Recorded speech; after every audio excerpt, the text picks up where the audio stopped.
So we did the cattle drive today, and the cows are down here, and because we got some pretty awesome stockpile, we got 15 animals, and we're gonna try out. This is how big the paddock is. So it's just inside that wood, like the bull right there. It's just on the edge of the fence line to about here over to there. So it's like 100 yards by 100 yards. That's it. Not even 100 yards really. And we're gonna just see how they do on it. We're gonna give them 24 hours, so ideally tomorrow afternoon we'll move them to this next piece. And this is my test to figure out sizing the paddocks right now. Because it's winter and the grass is primarily dormant. I mean, some of it's green, so it is going to grow a little bit. But I will size it according to this, see how the cows do. And if this ends up being the right size paddocks with about that much grass eaten a day, I should have closer to about 40-45 days until they're back to the same exact spot again. Once they get back to this spot in 45 days, ideally 45 days, it's probably really 35 days or maybe 40 days, but we'll see. It's all just by observation right now.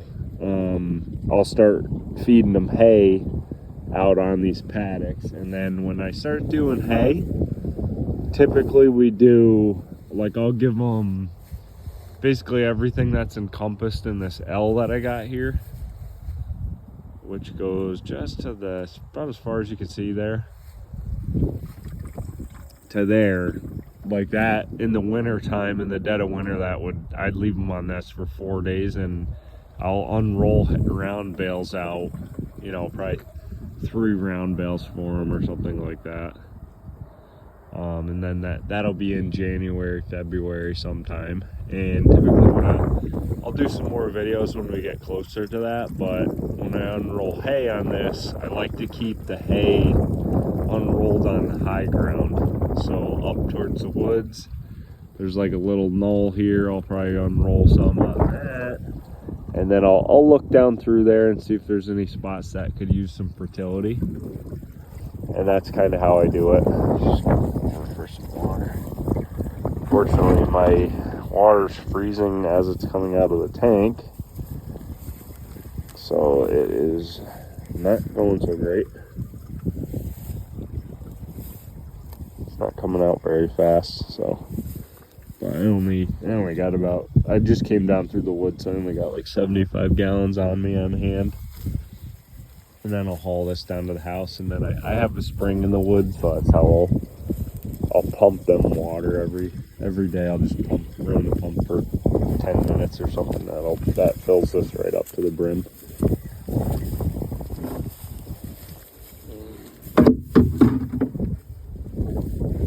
And all flowery. There's not a lot of water in there.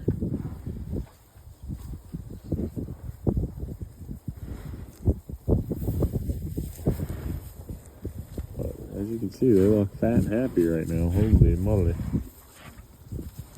Floweries, she's actually a dairy cow.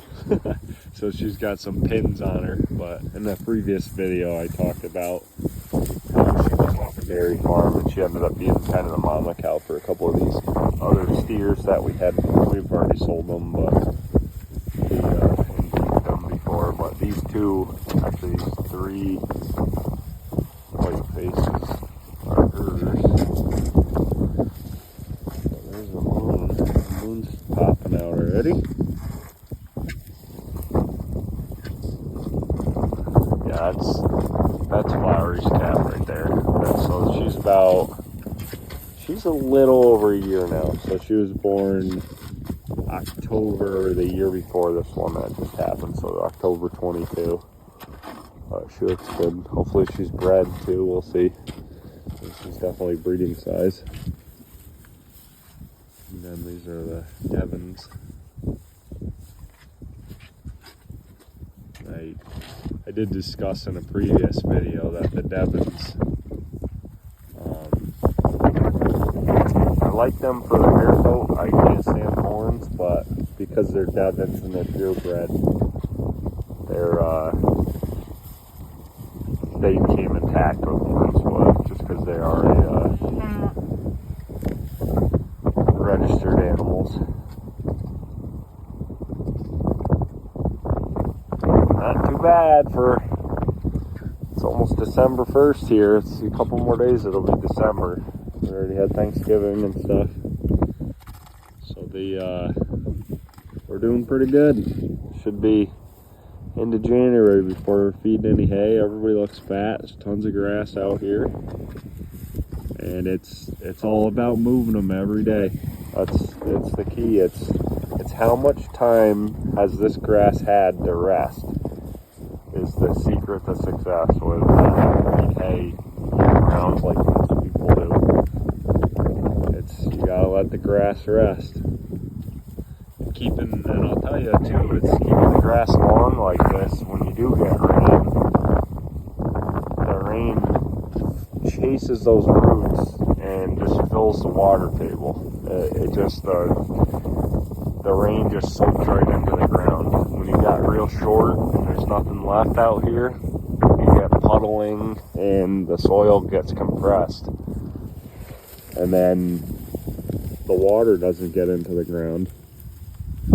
Plus, when you got nice long grass roots like that too, you got to think of all the different minerals that grass is going to be picking up at all the different depths in the soil. So keeping the grass long is the key, and the other thing is the parasite load. Parasites are primarily in the bottom.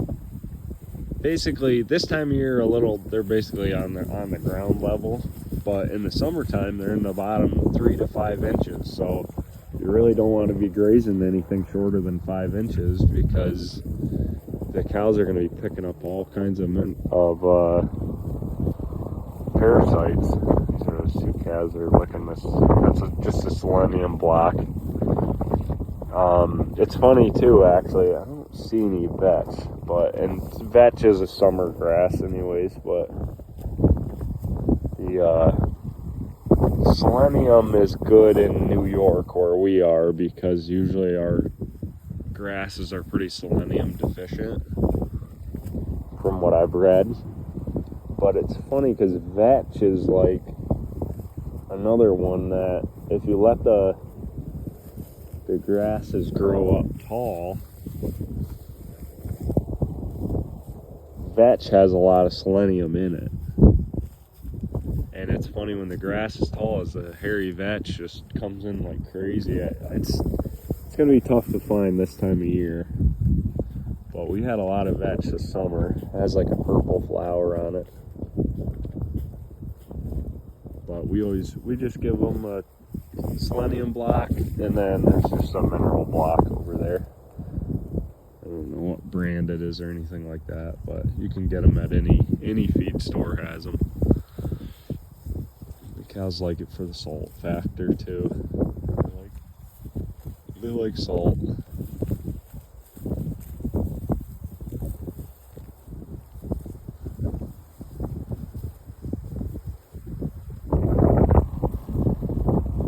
All right. Thanks for watching.